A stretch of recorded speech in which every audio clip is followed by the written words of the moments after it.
Nah, jenis-jenis indikator kinerja seperti yang disebutkan di slide sebelumnya, ada 5 indikator kinerja, mulai dari input, output, outcome, benefit, dan impact. Nah, cuman pada dokumen perencanaan penganggaran hanya ada 3 indikator kinerja yang dimunculkan, yaitu input, kemudian output, dan selanjutnya adalah outcome.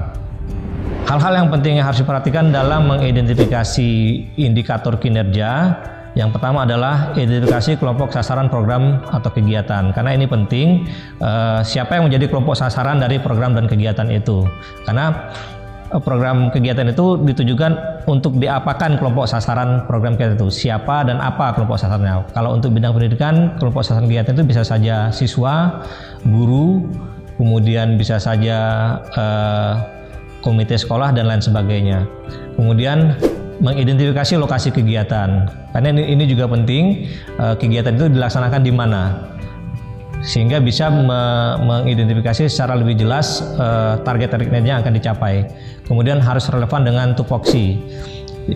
Kenapa harus relevan dengan tupoksi? Supaya yang bersangkutan tidak mengerjakan sesuatu yang di luar dari tupoksinya. Nah, kemudian menggunakan metode 4 kuadran. Kenapa metode 4 kuadran ini diperkenalkan? Karena memang selama ini yang kita ketahui bahwa akan agak sulit untuk membedakan antara output dan outcome khususnya. Dengan metode 4 kuadran ini digunakan untuk mempermudah membedakan apa itu input, apa itu output, dan apa itu outcome.